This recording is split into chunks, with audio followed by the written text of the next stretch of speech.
जय सिया राम दोस्तों, आप देख रहे हैं सनातन धर्म चैनल। सनातन धर्म चैनल के गरुड़ पुराण सारोद्धार की कथा में 7वें अध्याय की कथा में आज आप सुनेंगे पुत्र की महिमा, दूसरे के द्वारा दिए गए पिंडदान से कैसे प्रेत तत्व की मुक्ति होती है तथा राजा प्रभु वाहन की प्रेत की कैसे मुक्ति दिलाई, इसकी भी हम कथा सुनाएंगे। तो आइए कथा सुने। इससे पूर्व हमारे चैनल को सब्सक्राइब करें और वीडियो कैसे लगा है इसके पूर्व का कमेंट में ज़रूर लिखें। सूत जी ने कहा, ऐसा सुनकर पीपल के पत्ते की भांति कांपते हुए गरुड़ जी ने प्राणियों के उपकार के लिए पुनः भगवान विष्णु से पूछा। गरुड़ जी ने कहा, हे स्वामी, कि इस उपाय से मनुष्य प्रमादवश अथवा जानकर पाप कर्मों को करके भी यम की यातना को प्राप्त हो, उसे कहिए। हे स्वामी, कि इस उपाय से मनुष्य प्रमादवश अथवा जानकर पाप कर्मों को करके भी यम की यातना को न प्राप्त हो, उसे कहिए। संसार रूपी सागर में डूबे हुए दीन चित्त वाले, पाप से नष्ट बुद्धि वाले तथा विषयों के कारण दूषित आत्मा वाले मनुष्यों के उद्धार के लिए हे माधव, पुराणों में सुनिश्चित किए गए उपाय को बताइए जिससे मनुष्य सद्गति प्राप्त कर सके। भगवान बोले, हे तार्क्ष, मनुष्यों के हित की कामना से तुमने अच्छी बात पूछी है। सावधान होकर सुनो, मैं तुम्हें सब कुछ बताता हूँ। हे खगेश्वर, मैंने इसके पहले पुत्र रहित और पापी मनुष्यों की यातना का वर्णन किया है। पुत्रवान तथा धार्मिक मनुष्यों की पूर्वक दुर्गति कभी नहीं होती। यदि अपने पूर्वार्जित कर्मों के कारण पुत्र उत्पत्ति में विघ्न हो तो किसी उपाय से पुत्र की उत्पत्ति संपन्न करें। हरिवंश पुराण की कथा सुनकर विधान पूर्वक सच्चंडी यज्ञ करके तथा भक्ति पूर्वक शिव की आराधना करके विद्वान को पुत्र उत्पन्न करना चाहिए। यथा पुत्र पितरों की पूम नामक नरक से रक्षा करता है। स्वयं भगवान ब्रह्मा ने ही उसे पुत्र नाम से कहा है। एक धर्मात्मा पुत्र संपूर्ण कुल को तार देता है। पुत्र के द्वारा व्यक्ति लोकों को जीत लेता है, ऐसी सनातनी श्रुति है। इस प्रकार वेदों ने भी पुत्र के उत्तम महात्मा को कहा है। इसलिए पुत्र का मुख देख करके मनुष्य पितृऋण से मुक्त हो जाता है। पौत्र का स्पर्श करके मनुष्य देव, ऋषि, पितृ यानी तीनों ऋणों से मुक्त हो जाता है। इस प्रकार पुत्र, पौत्र और परपौत्रों से यमलोक का अतिक्रमण करके स्वर्ग आदि को प्राप्त करता है। ब्रह्म विवाह की विधि से ब्याही गई पत्नी से उत्पन्न औरस पुत्र ऊर्ध्वगति को प्राप्त कराता है और संग्रहित पुत्र अधोगति की ओर ले जाता है। हे खग श्रेष्ठ, ऐसा जान करके व्यक्ति हीन जाति की स्त्री से उत्पन्न पुत्र को त्याग दे। हे खग, स्वर्ण पुरुषों से सवर्णा स्त्रियों में जो उत्पन्न पुत्र होते हैं और वे औरस पुत्र कहे जाते हैं और वे ही श्राद्ध प्रदान करके पितरों को स्वर्ग प्राप्त कराने के कारण होते हैं। औरस पुत्र के द्वारा किए गए श्राद्ध से पिता को स्वर्ग प्राप्त होता है। इस विषय में क्या कहना? दूसरे के द्वारा दिए गए श्राद्ध से भी प्रेत स्वर्ग को चला जाता है। इस विषय में सुने। यहाँ मैं एक प्राचीन इतिहास कहूँगा जो अर्धदैहिक दान के श्रेष्ठ महात्मा को सूचित करता है। हे तार्क्ष, पूर्व काल में त्रेतायुग में महोदय नाम के रमणीय नगर में महाबलशाली और धर्मपरायण प्रभुवाहन नामक एक राजा रहता था। वह यज्ञ अनुष्ठान परायण, दानियों में श्रेष्ठ, लक्ष्मी से संपन्न, ब्राह्मण भक्त तथा साधु पुरुषों के प्रति अनुराग रखने वाला, शील एवं आचार आदि गुणों से युक्त, स्वजनों के प्रति अपनत्व और इतर जनों के प्रति दया के भाव से संपन्न था। छात्र धर्मपरायण वह राजा प्रभुवाहन औरस पुत्र के भांति धर्म पूर्वक अपनी प्रजा का पालन करता था और दंड देने योग्य अपराधियों को दंड भी देता था। वह महाबाहु किसी समय सेना का साथ मृग के लिए नाना वृक्षों से युक्त एक घनघोर वन में प्रविष्ट हुआ। वह वन मृगगणों से व्याप्त और अनेक पक्षियों से निनादित था। उस समय राजा ने वन के मध्य से में दूर से एक मृग को देखा। राजा के द्वारा सुदृढ़ बाण से विधा हुआ मृग बाण सहित जंगल में अदृश्य हो गया। खून से गिली हुई घास पर अंकित चिन्ह से राजा ने उसका पीछा किया। तब मृग के प्रसंग से वह राजा दूसरे वन जा पहुंचा। भूख प्यास से सूखे हुए कंठ वाला तथा परिश्रम के संताप से पीड़ित उस राजा ने एक जलाशय के समीप पहुंचकर घोड़े के साथ उसमें स्नान किया तथा कमल की गंध आदि से सुगंधित शीतल जल का पान किया। इसके बाद उस जलाशय से बाहर निकलकर श्रम से थका हुआ राजा प्रभुवाहन ने वृक्ष रूपी विशाल शाखाओं के कारण फैले हुए मनोहर और शीतल छाया वाले तथा पक्षी समूहों से कुंजित एक वृक्ष को देखा। वह वृक्ष संपूर्ण वन की महती पताका की भांति स्थित था। उसके जड़ के पास जाकर राजा बैठ गया। उसके बाद राजा ने भूख और प्यास से व्याकुल इंद्रियों वाले ऊपर की ओर उठे हुए बालों वाले अत्यंत मलिन कुबड़े और मांस रहित एक भयावह प्रेत को देखा। उस विकृत आकृति वाले भयावह प्रेत को देखकर प्रभुवाहन विस्मित हो गया। प्रेत भी घने जंगल में आए हुए राजा को देखकर चकित हो गया और समुत्सुक मन वाला होकर वह प्रेतराज उनके पास आया।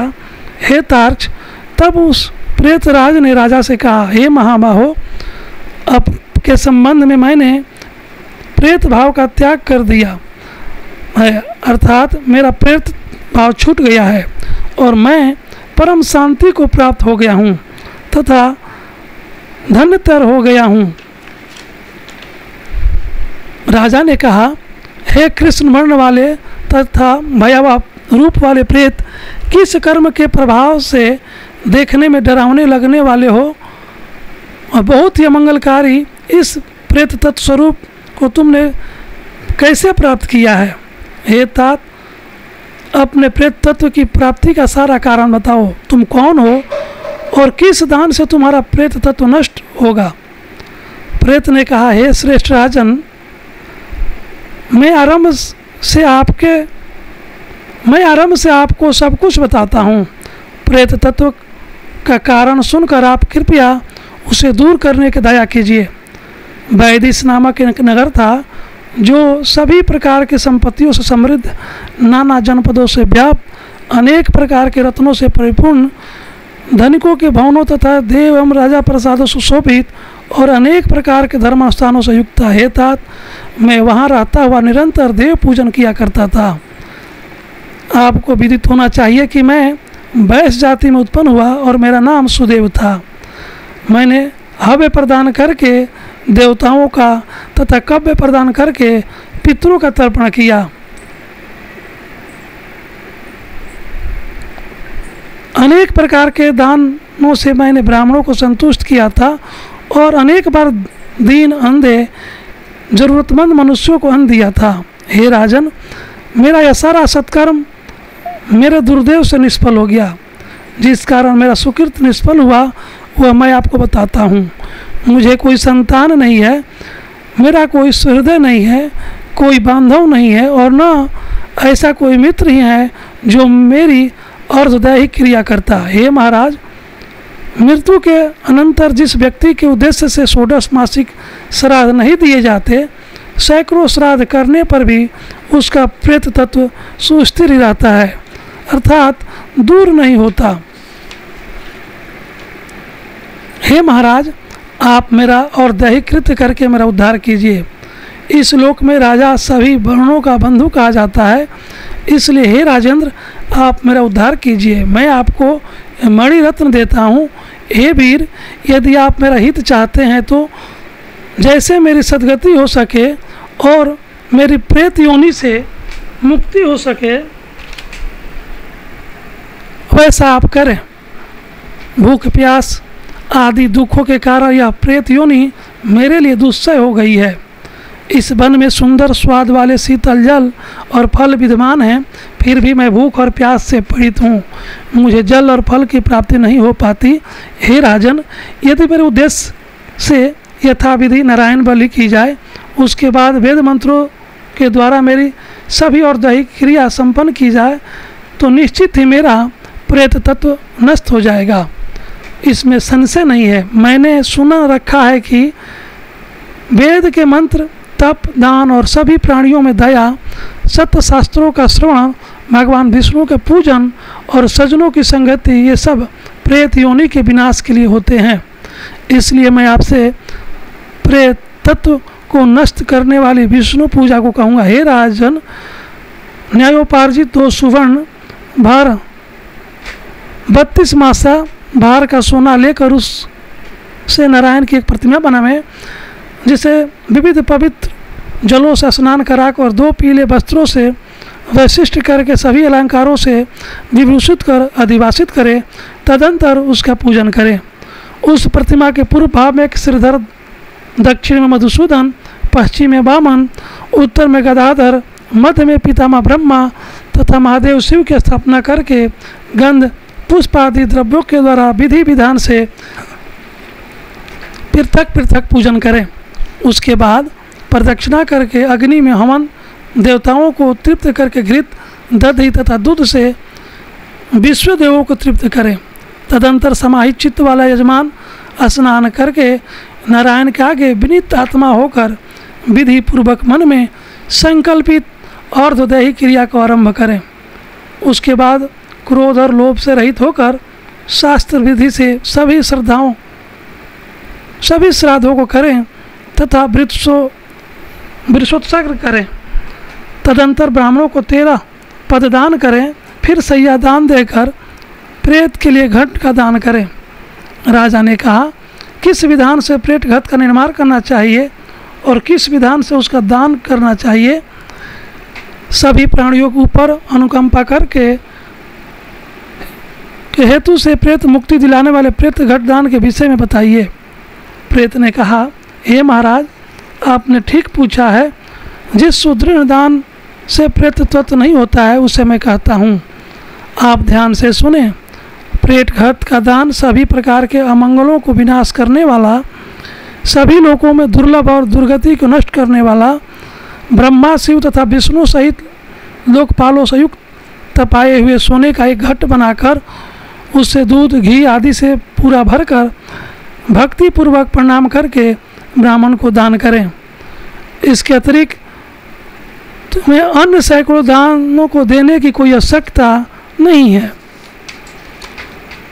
हे राजन, उस घट के मध्य में ब्रह्मा, विष्णु तथा कल्याण करने वाले अविनाशी शंकर की स्थापना करें एवं घट के कंठ में पूर्व आदि दिशा में क्रमशः लोकपालों का आह्वान करके उनकी धूप, पुष्प, चंदन आदि से विधिवत पूजन करके दूध और घी के साथ उस हिरणमय घट का ब्राह्मण को दान करना चाहिए। हे राजन, प्रेत तत्व की निवृत्ति के लिए सभी दानों में श्रेष्ठ और महापातकों को नाश करने वाले उस दान को श्रद्धापूर्वक करना चाहिए। भगवान ने कहा कि हे कश्यप पुत्र गरुण, प्रेत के साथ इस प्रकार बातचीत हो ही रही थी। उसी समय हाथी, घोड़े आदि से व्याप्त राजा की सेना पीछे से वहां आ गई। सेना के आने के बाद राजा को महामणि देकर उन्हें प्रणाम करके पुनः उद्धार के लिए और दैहिक क्रिया करने की प्रार्थना करके वह प्रेत अदृश्य हो गया। हे पक्षिन, उस वन से निकलकर राजा भी अपने नगर को चला गया और अपने नगर में पहुंचकर प्रेत के द्वारा बताए हुए वचनों के अनुसार उसने विधि विधान से और दैहिक क्रिया का अनुष्ठान किया। उसके पुण्य प्रदान से मुक्त होकर प्रेत स्वर्ग को चला गया। जब दूसरे के द्वारा दिए हुए श्राद्ध से प्रेत की सद्गति हो गई, तो फिर पुत्र के द्वारा प्रदत्त श्राद्ध से पिता की सद्गति हो जाए, इसमें क्या आश्चर्य। इस पुण्यप्रद इतिहास को जो सुनता है और जो सुनाता है, ये दोनों पापाचारों से युक्त होने पर भी प्रेत तत्व को प्राप्त नहीं होते। इति गरुड़ पुराण सारोद्धार प्रभु वाहन प्रेत संस्कारो नाम सप्तमो अध्याय पूर्ण। तो आपने गरुड़ पुराण सारोद्धार के 7वें अध्याय की कथा सुनी। यह कथा कैसे लगा आप कमेंट में ज़रूर लिखें। अगर आप चैनल को सब्सक्राइब नहीं किए हैं तो चैनल को सब्सक्राइब करें, लाइक करें। तब तक आगे के वीडियो लेकर आएंगे, तब तक हम लेते हैं विश्राम। जय सिया राम।